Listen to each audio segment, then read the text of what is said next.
இல்லம் தேடி கல்வி திட்டம் பற்றி சில கருத்துக்களை பதிவிட விரும்புகிறேன். 2019ஆம் ஆண்டு கொரோனா என்னும் கொடிய தொற்று உலகம் முழுவதும் பரவி பல மாற்றங்களை கொண்டு வந்தது. அதன் தாக்கமாக 2 ஆண்டுகளுக்கு மேலாக பள்ளிகள் மூடப்பட்டன.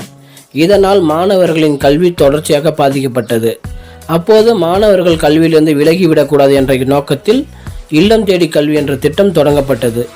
இது அந்த நேரத்தில் ஒரு அவசியமான தீர்வாக இருந்தது. இதனை நான் முழுமையாக வரவேற்கிறேன். ஆனால் பள்ளிகள் இன்று இயல்பு நிலைக்கு திரும்பிவிட்டன.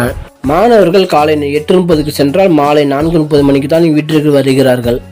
அதற்கு பிறகு 6 மணி வரை இல்லம் தேடி கல்வி என்ற வகுப்பில் பங்கேற்கின்றனர். குழந்தைகளுக்கு இவ்வளவு நீண்ட நேரம் தொடர்ந்து கல்வி மட்டுமே அளிப்பது ஏற்றதா? தொடர்ந்து பாடம் படிப்பதால் ஓய்வு நேரமின்றி மனசோர்வு ஏற்படலாம். உடலை இயக்கும் விளையாட்டுகள் இல்லாததால் தசை நரம்பு வளர்ச்சி பாதிக்கப்படும். தூக்கம் குறையும். குழந்தைகளின் பிற திறன்கள் பேச்சு, நடனம், இசை, விளையாட்டு வளராது. வாழ்க்கை முழுவதும் படிக்கத்தான் வேண்டுமா என்ற எதிர்மறையான எண்ணம் ஏற்பட்டு கல்வியை வெறுக்க ஆரம்பிக்கக்கூடும். குழந்தை என்றாலே விளையாட்டு, அதிலும் மாலை பொழுது என்பது அவர்களுக்கே உரிய நேரம்.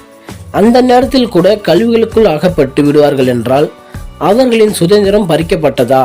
விளையாடும் நேரமாகிய மாலை பொழுதில் கூட கல்விக்கே முக்கியத்துவம் கொடுக்கப்பட்டால் குழந்தைகள் விளையாடும் நேரம் எப்போது? இல்லம் தேடி கல்வி திட்டம் ஒரு பொன்னான முயற்சி. ஆனால் தற்போது சூழ்நிலையை பொறுத்து அதை மாற்றம் செய்யுங்கள்.